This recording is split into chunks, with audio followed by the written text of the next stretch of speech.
Hi there, welcome to Nonsense Whisky. My name's PF, and on today's episode we're going to be covering another Irish whisky.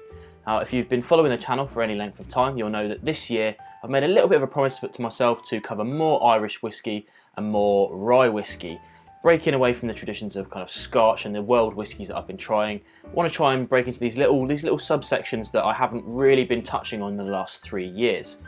As such, we're today going to be having a look at the Redbreast 21 years.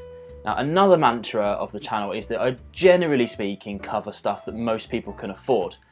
Every now and again I like to chuck something in the mix, a nice good age statement, something that's a little bit more expensive when I get hold of samples of them. This one here was a sample given to me by a friend, but funnily enough I can't actually remember which friend it was because I've just got a handwritten bottle and I forgot to write the name on it. So if it was you that gave that to me, don't forget to let me know in the comments below so you can get a quick shout out for that. But sorry I forgot who you were.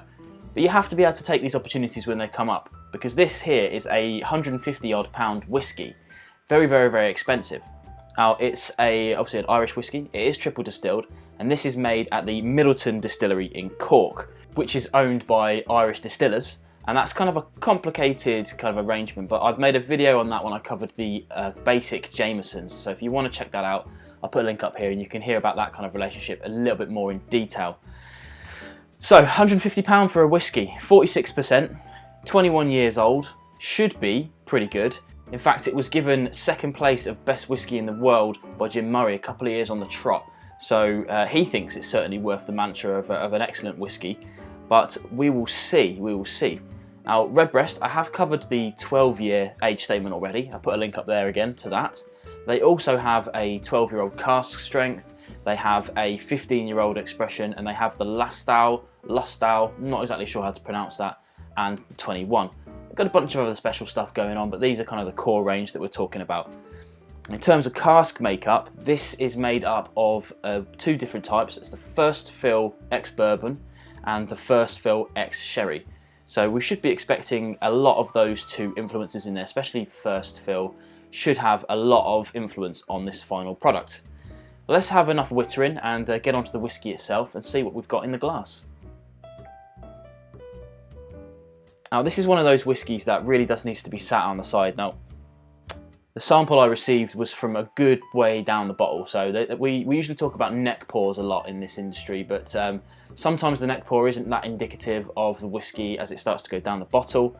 So if you are going to get a sample, then really you want to try and make sure it's somewhere, somewhere about halfway odd to get a kind of really good vibe, but I'm not too picky about that sort of thing. But this thing has got an incredible nose on it. It's very light, very flavourful still. Bags of vanilla. Oddly a bit of apples, but it's kind of like a sweet, like an apple crumble almost. And somewhere kind of delved at the back there, there's even a little bit of kind of ginger spice in there.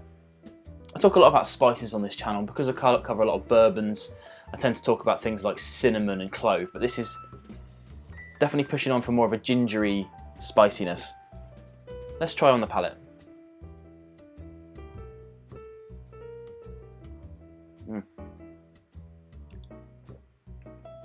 Now, at 46%, got quite a nice mouthfeel for it.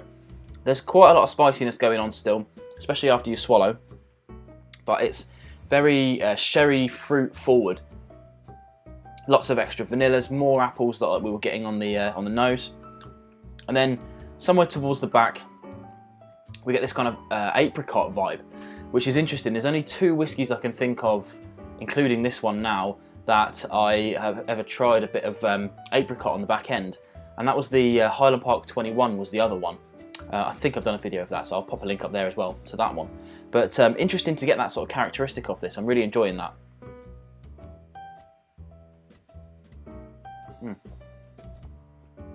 Now, in terms of finish, for me, I would say medium-y, but surprisingly short. I would have expected this to keep going on and on and on. But it's quite an intense, sharp hit.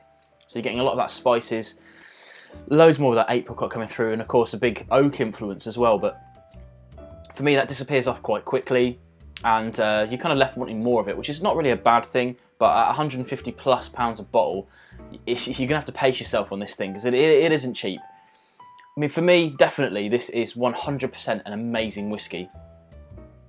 But it depends on whether you think £150 is a lot of money or not. If you don't think it's a lot of money, then for sure, jump out and buy this. But I have to say, although I'm glad I've tried it, I don't think I would ever reach for a bottle of it. I think I would rather have a couple of bottles of the 12, a couple of bottles of the 12 cask strength, but maybe not this. I'm just really glad I got to try it, to be honest. I think that's one of those things. If you see it in a bar, maybe stretch out and get a dram of it. It won't be cheap, but still, it'll be cheaper than a whole bottle. And see what you think before you buy it.